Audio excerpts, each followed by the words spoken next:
Halo sobat pencinta Donghua, kali ini kita akan melanjutkan cerita Battle Through the Heavens Benua Kaisar.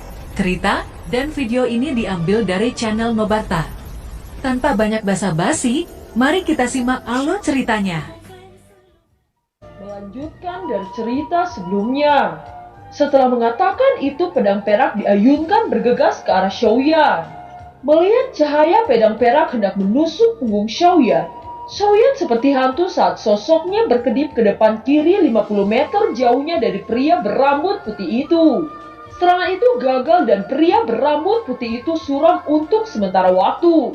Segera dia akan menyerang lagi ketika tiba-tiba sebuah menara kecil memancarkan cahaya keemasan muncul di samping Xiaoyan. Pada saat yang sama seekor naga emas terbang keluar dari menara. Naga emas bergemuruh dan berubah menjadi sosok kecil jatuh ke tanah. Kemunculan Longyan yang tiba-tiba membuat pria berambut putih itu secara insting mundur. Tetapi setelah dia merasakan gejolak bintang 6 tahap dari Longyan, segera wajahnya menunjukkan penghinaan dan tidak lagi memandang Longyan. Dia menatap Xiaoyan dan berkata, "Bajingan kecil, Anda mengeluarkan anak bayi untuk menjadi korbanku. Baik, semakin banyak bayi semakin bagus," ucap pria berambut putih itu tertawa keras. Mendengar ini, Longyan menatap dengan marah, membungkuk ke depan dan pistol petir di tangannya tiba-tiba mengirim tombak emas bergegas pergi. Berani melakukan serangan di tengah 6 bintang, sungguh lelucon, ucap pria berambut putih itu. Pedang besar sekali lagi melambai di tangannya. Pedang dan bayangan-bayangan pistol itu menyatu. Serangan itu dengan mudah ditolak. Suara retak terdengar saat garis guntur yang menyilaukan muncul di tubuh Longyan. Itu adalah armor guntur emas. Setelah mengaktifkan armor guntur emas, tubuh Longyan ditutupi oleh sinar cahaya emas ke langit, lalu menukik ke bawah ke arah pria berambut putih itu. Melihat bahwa Xiaoyan tidak bergerak, pria itu memfokuskan kepada Longyan yang sengit. Pria berambut putih itu menyeringai dan kekuatan bintang 6 puncak segera meledak. Pedang besar di tangannya berubah menjadi sekelompok bayangan angin perak menyambut ke arah Longyan. Tubuh Longyan dan pedang bertemu dengan sengit. Percikan api berceceran. Emas dan perak bersinar terang, energi besar meledak terus-menerus di udara dan menggerakkan kuartet. Setelah bentrokan secara langsung, pria berambut putih itu mengambil langkah mundur 3 langkah. Tetapi Longyan terhuyung-huyung mundur dan akan jatuh. Xiaoyan segera bergegas memegang Longyan dan bertanya, "Bagaimana?" tanya Xiaoyan. "Aku baik-baik saja," ucap Longyan. Lelaki berambut putih itu tercengang di dalam hatinya. Dia tidak menduga bahwa Daudi bintang 6 menengah mampu menahan bentrokan dengan Daudi bintang 6 puncak. Tetapi ia tidak menerima begitu saja dan berkata, "Bocah, berdasarkan kultivasi bintang 6 tingkat menengah Anda dan berani melawan saya berhadapan muka, tuan muda ini menghargai keberanian Anda untuk tidak takut mati. Ayo bertarung. Hari ini tuan muda ini akan menemanimu sampai mati," ucap pria berambut putih itu. "Datanglah kemari," ucap Longyan mendengus dingin. Tepat ketika Longyan akan menunjukkan keterampilan bertarungnya, tiba-tiba Xiaoyan meraihnya dan berkata, "Aku yang akan menghadapinya," ucap Xiaoyan. "Ayah, aku bisa melakukannya. Aku akan bisa mengalahkannya jika aku menjadi tubuh naga," ucap Longyan. "Kalian sebenarnya ayah dan anak. Tidak heran kalian tidak takut mati," ucap pria berambut putih itu. Pada saat ini pria berambut putih itu sangat curiga. Menghadapi Daudi bintang 6 puncak, keduanya tidak mau bekerja sama. Tetapi mereka masih keras kepala ingin menghadapi sendiri. Sepertinya saraf mereka berdua telah putus sehingga mereka menjadi idiot, ucap pria berambut putih. "Anjing tua, berani sekali kau mengejek ayahku," teriak Longyan. Longyan sangat marah, segera dia melesat dan dalam prosesnya dia berubah menjadi naga guntur emas setinggi 100 meter. Dia bergerak ke arah pria berambut putih itu. "Naga? Apakah kamu naga?" ucap pria berambut putih itu sangat terkejut. Merasakan bahaya yang tiba-tiba ini, pria berambut putih buru-buru mundur dengan cepat. Longyan menukik dengan kecepatan yang tinggi. Akan tetapi Xiaoyan sudah membentangkan sayap tulang dan sosok Xiaoyan sudah berada di belakang pria berambut putih. Melihat situasi ini, pria berambut putih berubah menjadi seekor harimau putih dengan panjang 20 meter. Pada saat yang sama, gas hitam menyebar di tubuh harimau putih. "Ras monster," ucap Xiaoyan sedikit terkejut. Dia merasakan bahwa kekuatan pria berambut putih lebih kuat dari sebelumnya. Setidaknya itu mencapai Dodi bintang 7. Harimau itu meraung dan dengan cepat bergegas ke arah Xiaoyan. Xiaoyan mengayunkan penguasa Suan yang dilapisi api langit. Saat benturan terjadi, tubuh Xiaoyan terlempar ke belakang. Sungguh kekuatan yang kuat. Namun Anda adalah ras monster dan kekuatan jiwa Anda sangat lemah, ucap Xiaoyan dengan cepat mengaktifkan segel tangan saat tubuhnya terbang ke belakang. Kekuatan teknik jiwa yang agung seperti ombak menerjang harimau putih itu. Sontak tubuh harimau itu berhenti dan memegang telinganya dengan kesakitan. Melihat kesempatan ini, Longyan memukul harimau putih dengan kekuatan penuhnya. Tubuh harimau putih itu terbanting ke tanah tanpa nafas setelah kombinasi serangan jiwa Xiaoyan dan serangan fisik Longyan. Setelah pertarungan usai, Xiaoyan duduk dengan Longyan di bawah pohon besar. Dia melihat ke arah timur lalu berkata, "Masih ada orang yang lebih kuat yang dikirim oleh Kuildan," ucap Xiaoyan. "Masih ada yang lebih kuat," ucap Longyan sedikit terkejut. "Apa mereka Dodi bintang 7? Tanya Longyan. Xiaoyan menggelengkan kepalanya dan berkata, "Itu juga bintang 6 puncak. Tetapi dia pemimpin kelompok dari tim pembunuhan. Itu lebih kuat dari orang yang kita bunuh," ucap Xiaoyan. "Ayah masih bisa membunuhnya dengan serangan jiwa kan?" tanya Longyan. "Ini tidak sesederhana seperti itu. Alasan mengapa saya menunjukkan teknik jiwa karena orang sebelumnya berasal dari suku monster. Dan kekuatan jiwanya sangat lemah. Tetapi kekuatan jiwa pemimpin itu sangat kuat. Mungkin teknik jiwaku tidak memiliki efek yang besar. Ada sekitar 4 orang yang mengawasi kita. Lebih baik Anda masuk ke dalam pagoda emas lalu saya akan kembali ke klan Yao untuk menyusun rencana," ucap Xiaoyan. Saat ini Xiaoyan berada di luar gerbang caci. Dia melepaskan kekuatan jiwa untuk menentukan lokasi keempat orang Kuildan. Dia bisa merasakan 2 Dodi bintang 6 puncak dan 2 Dodi bintang 5 menengah. Xiaoyan tidak ingin jatuh dalam pertempuran Dodi bintang 6 puncak. Oleh karena itu dia berbalik menuju gerbang klan Yao. Melihat Xiaoyan mendekati gerbang klan Yao, kedua penjaga lalu berkata, "Tuan Xiaoyan, kenapa Anda kembali?" tanya penjaga itu. "Ada sesuatu yang belum saya selesaikan dengan guru saya," ucap Xiaoyan. "Ayah, kenapa kita tidak bertarung dengan orang itu? Bukankah pria berambut hitam itu hanya Dodi bintang 6 puncak?" tanya Longyan di dalam hatinya. Xiaoyan menggelengkan kepala dan bertanya, "Ada 2 Dodi bintang 6 puncak dan 2 Dodi bintang 5 menengah. Sulit bagi kita untuk menghadapi mereka semua. Kita harus mengambil kesempatan untuk membunuh kedua Dodi bintang 5 dulu. Setelah itu kita bisa menghadapi 2 Dodi bintang 6 puncak lainnya," ucap Xiaoyan. Mendengar kata-kata Xiaoyan, Longyan mengangguk. Dia mulai melakukan penyamaran supaya tidak dikenali oleh orang-orang Kuildan.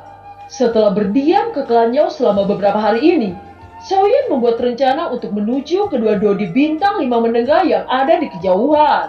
Xiaoyan melakukan penyamaran yang sempurna dengan Longyan, sehingga kedua orang Kuildan menurunkan kewaspadaan mereka. Melihat ada kesempatan bagus, tiba-tiba Longyan menembak mereka dengan petir emas untuk mengikat kedua orang itu. Di sisi lain, semangat juang Xiaoyan pecah sepenuhnya. Api langit ungu merah membakar kedua orang itu hingga menjadi ketiadaan. 2 Dodi bintang 6 puncak merasakan aura membunuh yang sangat kuat. Mereka dengan cepat menuju ke arah aura membunuh itu.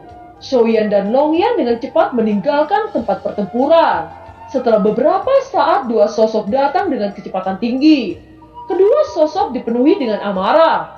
Mereka tahu kedua rekan mereka pasti sudah mati. Apakah ini perbuatan klan Yao? Mengapa mereka menargetkan kita? Apakah itu untuk Xiaoyan atau mereka memiliki kebencian terhadap Kuildan? Ucap Dodi bintang 6 puncak berambut hitam. Di sisi lain, Xiaoyan memasuki lubang cacing yang menghubungkan ke gurun untuk memancing mereka. Pria berambut hitam itu berkata, "Binatang buas api, Anda tinggal di sini untuk menunggu Xiaoyan keluar dari klan Yao. Begitu melihat dia keluar, bunuh dia dengan cepat. Saya akan masuk, ucap pria berambut hitam itu. Wanita yang disebut binatang buas api itu mengangguk. Di gurun, Xiaoyan berdiri di bawah bayangan batu di dekat lubang cacing. Sekarang topeng yang ia gunakan telah rusak dan membuat identitasnya terbongkar. Tidak butuh waktu lama, pria berambut hitam itu keluar dari lubang cacing. Hanya sendirian, ucap dalam hati Xiaoyan. Pria berambut hitam itu tiba-tiba berteriak saat merasakan jejak Xiaoyan. Xiaoyan, teriak pria berambut hitam itu. Suara itu terdengar seperti badai yang menyebar di seluruh gurun. Sesaat kemudian, sesosok diselimuti api muncul. Dengan cepat, penguasa Suan jatuh dengan ganas. Merasakan tekanan yang sangat kuat, mata lelaki berambut hitam itu menyusut. Dia mundur ke belakang dengan cepat dan membentuk perisai lalu menahan serangan berikutnya yang diluncurkan oleh Xiaoyan.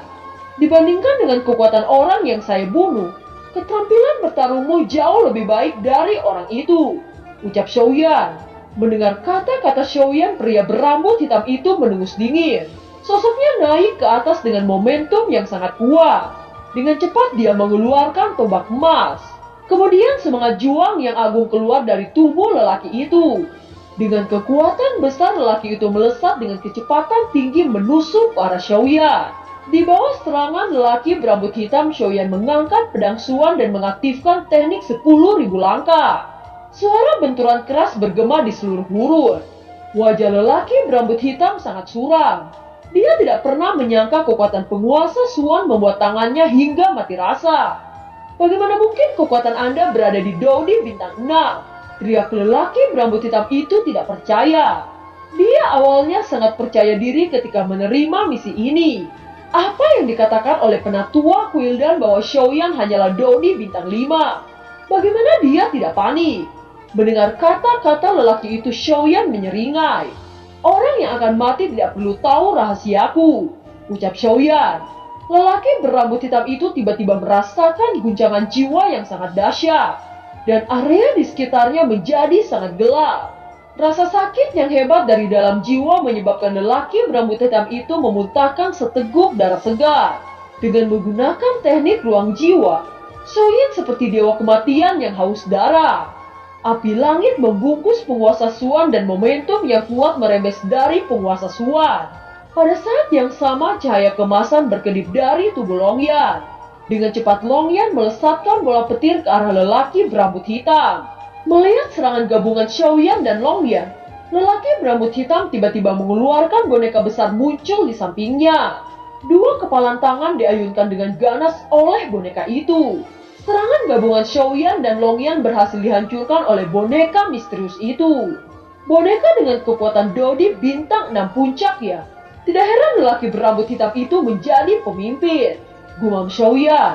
Pada saat yang sama, lelaki berambut hitam melepaskan diri dari teknik jiwa Xiaoyan. Dia dengan cepat membentuk perisai angin besar. Longyan membentuk ratusan bola guntur melesat ke depan dan menghancurkan perisai yang dibentuk lelaki berambut hitam. Namun saat Longyan menghancurkan perisai, lelaki itu sudah berada di dekat Longyan. Dengan ekspresi dingin, lelaki itu menusukkan tombak emas ke arah tubuh Longyan. Namun sebelum tombak emas masuk ke dalam dada Longyan, amur guntur emas muncul dan menahan ujung tajam tombak emas. Saat bentrokan terjadi, tubuh Xiaoyan sudah berada di dekat lelaki berambut hitam. Dia mengayunkan penguasa Suan api dengan ganas. Saat penguasa Suan mendekati lelaki berambut hitam, lelaki itu dengan cepat menarik tombak emas lalu menahan serangan Xiaoyan dengan tombak emas. Setelah menahan serangan ganas Xiaoyan, lelaki itu mundur beberapa langkah. Lelaki berambut hitam itu menghembuskan nafas dengan kasar. Meskipun Xiaoyan berada di Dodi bintang 6 awal, tetapi kekuatan tempur Xiaoyan berada di bintang 6 puncak. Naga yang berada di samping Xiaoyan juga memiliki kekuatan yang tidak lebih lemah dari Xiaoyan. Dia juga mempunyai pertahanan yang sangat kuat. Sepertinya saya harus mundur. Hanya bersama monster api saya bisa membunuh Xiaoyan dan bocah itu, ucap dalam hati pria berambut hitam. Saat ini Xiaoyan memikirkan cara untuk membunuh lelaki berambut hitam ini. Meskipun pertahanan lelaki berambut hitam tidak sekuat pria berambut putih sebelumnya, namun lelaki berambut hitam memiliki kekuatan jiwa yang kuat. Bahkan kekuatan jiwa Shouyan pada tahap puncak nirvana tidak memiliki efek yang diinginkan. Energi aneh yang melekat pada senjata emasnya juga sangat aneh. Ada juga boneka wayang bintang 6 puncak. Memikirkan ini, Shouyan sedikit mengurutkan kening. Mata Longyan tiba-tiba bersinar cerah saat berkata, "Ayah, lihat lengan boneka itu," ucap Longyan. Mendengar itu, Shouyan melihat dengan cermat bahwa lengan boneka ada beberapa retakan kecil. Sangat sulit menemukan retakan itu jika tidak melihat dengan teliti. Sepertinya bahan membuat boneka wayang adalah logam dingin. Jika diserang oleh api langit terus-menerus, boneka itu pasti hancur. Hahaha, bagus. Longyan, kamu pergi untuk menahan lelaki itu. Aku akan berurusan dengan boneka wayang ini. Ingat untuk berhati-hati terhadap energi aneh yang berada di ujung tombak, ucap Shouyan. Tubuh Shouyan dilapisi api langit, dia dengan cepat menyapu ke arah boneka itu. Dia tampak seperti meteoroid saat jatuh dari langit. Lelaki berambut hitam mengurutkan kening saat melihat Shouyan memulai serangan. Dia ingin bergerak, namun Longyan dengan cepat menghentikan dirinya. Guntur Longyan bergemuruh di antara lelaki berambut hitam. Guntur tebal melesat dengan kekerasan ke arah lelaki berambut hitam. Menghadapi serangan Longyan, lelaki berambut hitam itu mengayunkan tombak emas. Dan pusaran di ujung tombak mengisap Guntur yang dilesatkan oleh Longyan. Tujuan Longyan adalah mencoba menjauhkan lelaki berambut hitam ini dengan boneka. Oleh karena itu, setelah melepaskan serangan pertama, Longyan membuat langkah mundur dengan cepat bergegas pergi.